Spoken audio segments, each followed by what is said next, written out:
శ్రీరామనవమి ఎంతో పవిత్రమైన విశిష్టమైన రోజు. శ్రీరామనవమిలోగా లేదా శ్రీరామనవమి రోజు ఎవరైతే గోవుకు ఈ ఒక్కటి తినిపిస్తారో అలాంటి వారి పాపాలు అగ్నిలో పడిన దూది మాదిరిగా నశిస్తాయి, సకల శుభాలు కలుగుతాయి. మరి శ్రీరామనవమిలోపు గోవుకు ఏం తినిపించాలో ఇప్పుడు ఈ వీడియోలో తెలుసుకుందాం. ముందుగా విన్నంతనే సకల శుభాలను కలిగించే శ్రీరాముడికి సంబంధించిన ఒక పవిత్ర కథను ఇప్పుడు విందాం. శ్రీ సీతారాములు అరణ్యవాసం చేయడానికి అడవికి బయలుదేరారు. ఆ అడవి చాలా భయంకరంగా క్రూరమైన మృగాలతో నిండి ఉంది. లేళ్లు, దుప్పులు మొదలైన సాధు జంతువులు ఎన్నో ఉన్నాయి. అనేక మహావృక్షాలు కూలిపోయి ఉన్నాయి. అక్కడ ఎన్నో చెరువులు ఉన్నాయి, కానీ అందవిహీనంగా ఉన్నాయి. అప్పుడు రాముడు సీతా లక్ష్మణులతో కలిసి ఆ కీకారణ్యంలోకి ప్రవేశించాడు. వెంటనే అక్కడ ఒక రాక్షసుడు కనిపించాడు. వాడు గొప్ప పర్వతంలా ఉన్నాడు. వాడు మాట్లాడుతూ ఉంటే ఉరుములు ఉరిమినట్లు ఉన్నాయి. వాడు ఇంతవరకు ఎందరినో చంపి తిని ఉన్నాడు. మహాభయంకరంగా ఉన్నాడు. వికృతంగా వంకర టింకర్లుగా చాలిబానంత కడుపుతో బీభత్సంగా ఉన్నాడు. ఆ రూపానికి తోడుగా వాడు పులిచర్మం కట్టుకుని ఉన్నాడు.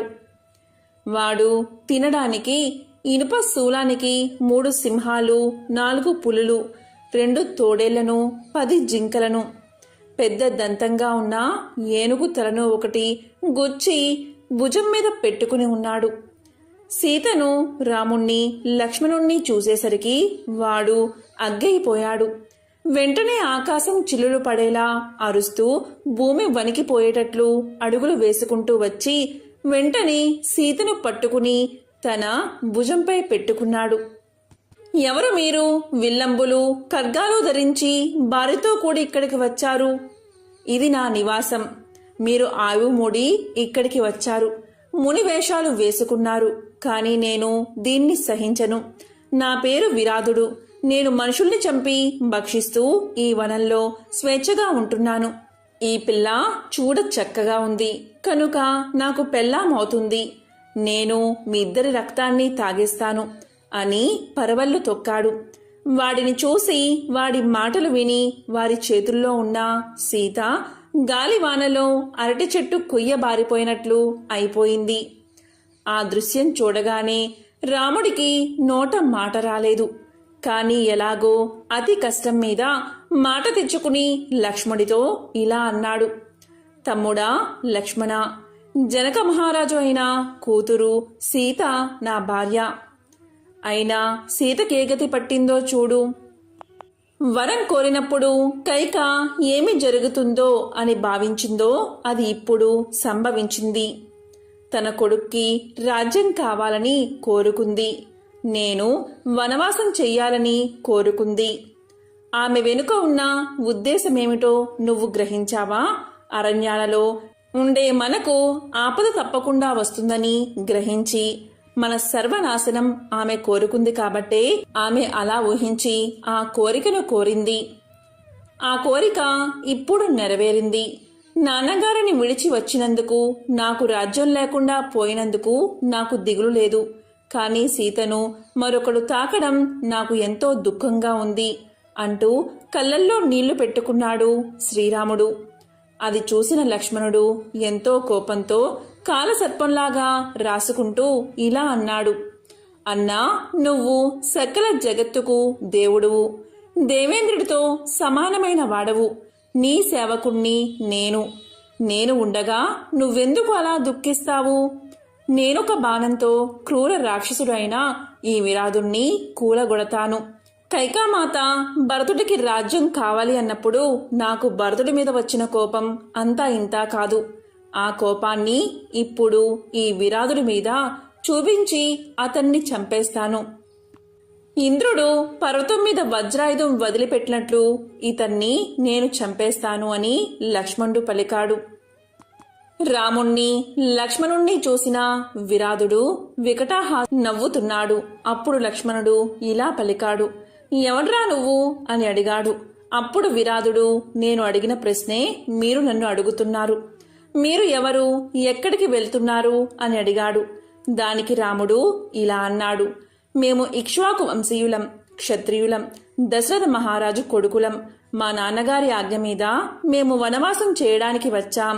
మరి నువ్వు ఎవరు, ఈ దండకారణ్యంలో ఎందుకు ఉన్నావు అని అడిగాడు.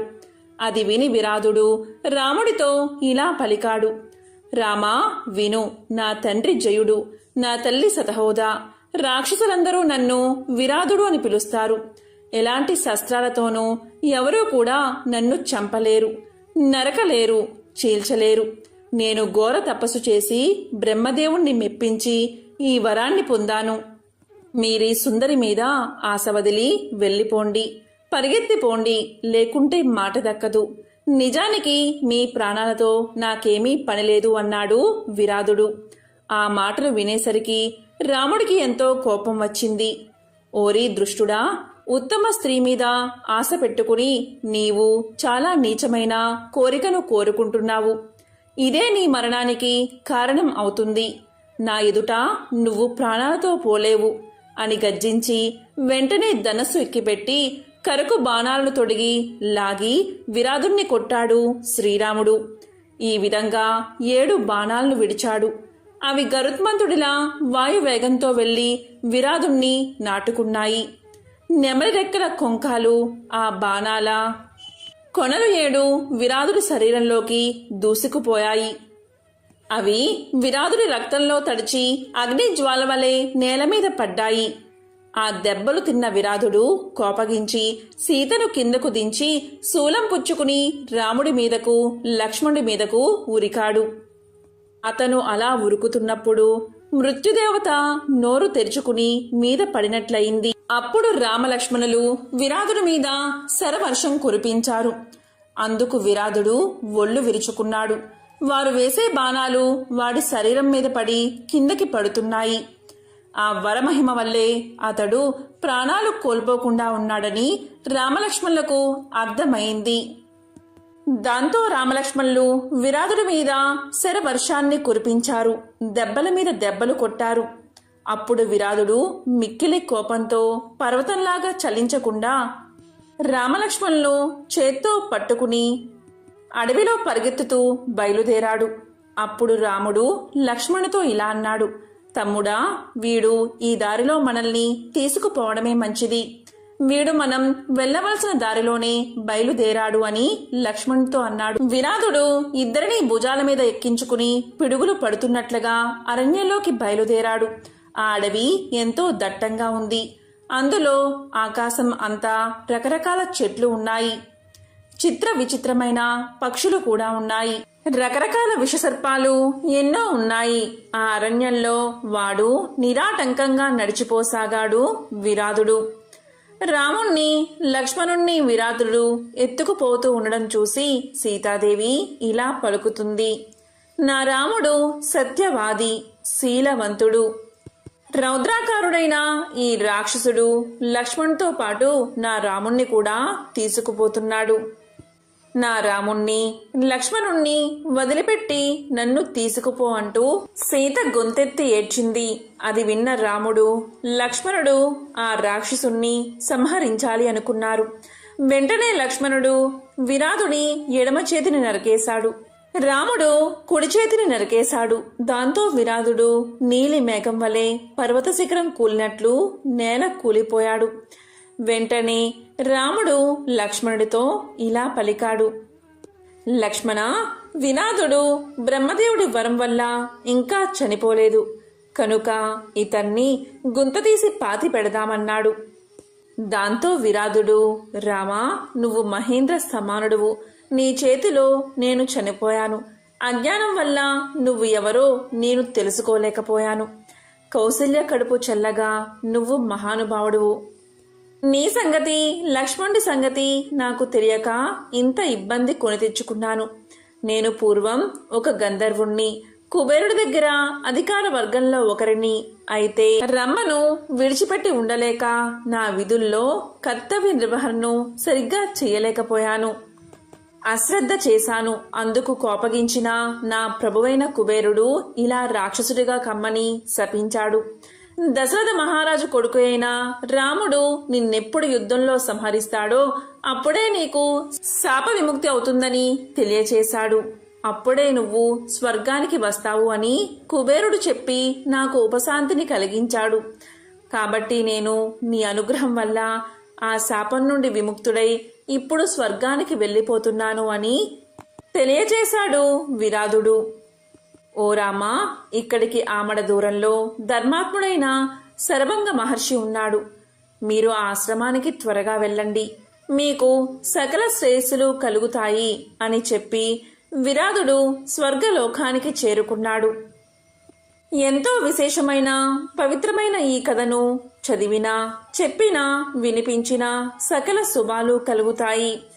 ఇక శ్రీరామనవమిలోపు లేదా శ్రీరామనవమి రోజు గోవుకు ఈ ఒక్కటి తినిపిస్తే చాలు, సకల దరిద్రాలు తొలగిపోతాయి, సకల దేవతల అనుగ్రహం మీకు కలుగుతుంది. మరి గోవుకు ఏం తినిపించాలో ఇప్పుడు ఈ వీడియోలో తెలుసుకుందాం. ఇక శ్రీరామనవమి రోజు ఎవరైతే గోవుకు నానబెట్టిన ఉలవలను తినిపిస్తారో వారికి వృత్తియందు నిలకడ కలుగుతుంది. ఎవరైతే నానబెట్టిన బొబ్బర్లు తినిపిస్తారో వారికి ధనాభివృద్ధి కలుగుతుంది. అలాగే నానబెట్టిన గోధుమలను తినిపిస్తే కీర్తి పట్టుదల పెరుగుతాయి. తోటకూర బెల్లము తినిపిస్తే ఇంట్లో దరిద్రం మొత్తం పారిపోతుంది. అదేవిధంగా నానబెట్టిన పెసళ్ళు తినిపిస్తే చక్కని చదువు వస్తుంది. వంకాయలు తినిపిస్తే సంతాన ప్రాప్తి కలుగుతుంది. అరటిపళ్ళు తినిపిస్తే ఉన్నత పదవి దక్కుతోంది. దొండకాయలు తినిపిస్తే మానసిక ప్రశాంతత కలుగుతుంది. నానబెట్టిన మినప్పప్పు తినిపిస్తే చక్కని ఆరోగ్యం కలుగుతుంది. అలాగే నానబెట్టిన పచ్చి శనగపప్పు తినిపిస్తే కుటుంబంలో గొడవలు పోయి సఖ్యత కలుగుతుంది. కాబట్టి శ్రీరామనవమిలోపు లేదా శ్రీరామనవమి రోజు ఈ పదార్థాలను గోవుకు తినిపిస్తే సకల శుభాలు కలుగుతాయి. ఇంట్లో యథాశక్తిగా రాముణ్ణి పూజించి వడపప్పు పానకాన్ని నైవేద్యంగా పెట్టి స్వామివారి కళ్యాణాన్ని కనులారా తిలకిస్తే చాలు, సకల శుభాలు కలుగుతాయి. అలాగే ఉత్సవాల్లో పాల్గొని అన్నదానం నిర్వహిస్తే అఖండ ఐశ్వర్యం కలుగుతుంది. శ్రీరామనవమి రోజు పురాణాన్ని చదివితే చాలు, విశేషమైన పుణ్యఫలం మీకు దక్కుతుంది. అలాగే శ్రీరామనవమి రోజు సాయంత్రం వేళ గుమ్మం దగ్గర ఈ ఒక్క పరిష్కారము చేస్తే చాలు, లక్ష్మీ కటాక్షం కలుగుతుంది. మరి ఏం చెయ్యాలి అంటే ఈరోజు శుచిగా స్నానం చేసి రావి ఆకులను తీసుకుని గుమ్మం చెరొక వైపులా అంటే ఇటు 3 అటు 3 మొత్తం 6 రావి ఆకులను తీసుకుని దాని మీద ప్రమిదను ఉంచి దాంట్లో ఆవు నెయ్యి పోసి 3 పసుపు రంగు వత్తులను ఒకటిగా చేసి ఒక దాంట్లో 3 రెండో దాంట్లో 3 వత్తులు వేసి దీపాన్ని వెలిగించండి. అలాగే ఆ దీపానికి పసుపు కుంకుమ అక్షింతలు సమర్పించండి. ఎందుకు అంటే శ్రీరాముల వారికి పసుపు రంగు అంటే ఎంతో ప్రీతి. శ్రీరామనవమి రోజు సాయంత్రం గడపకు పసుపు రాసి కుంకుమ బొట్లు పెట్టి పైన చెప్పిన విధంగా దీపాలను వెలిగించి గుమ్మానికి చెరొక వైపున పెట్టి రామచంద్రమూర్తిని స్మరిస్తే చాలు, ఆర్థిక సమస్యలన్నీ తొలగిపోతాయి, సంపదలు చేకూరతాయి. అలాంటి వారి ఇంట్లో లక్ష్మీదేవి అడుగుపెట్టి అపర కుబేరులను చేస్తుంది. అలాగే ఈరోజు స్వామికి పసుపు రంగు పువ్వులను సమర్పించండి. ఎందుకంటే స్వామికి పసుపు రంగు అంటే ఎంతో ఇష్టం. రామాయణం ఎంతో మంది రచించారు, కానీ వాల్మీకి మహర్షి రచించిన రామాయణమే బాగా ప్రసిద్ధి చెందింది. ఇంకా మొల్ల రామాయణం, తులసి రామాయణం వంటివి ఎన్నో ఉన్నాయి. ఎంతమంది రాసినా శ్రీరాముడి గొప్పతనం గురించే, సీతమ్మ రామయ్యల గురించే, సీతారాములు రామలక్ష్మణులు ఇలా ఈ ముగ్గురు గురించే బాగా ప్రసిద్ధి చెందిన కథలు పురాణాల్లో ఉన్నాయి. మంగళం కోసలేంద్రాయ మహనీయ గుణాత్మని చక్రవర్తి తనోజాయ సార్వభౌమాయ మంగళం. జై శ్రీరామ్.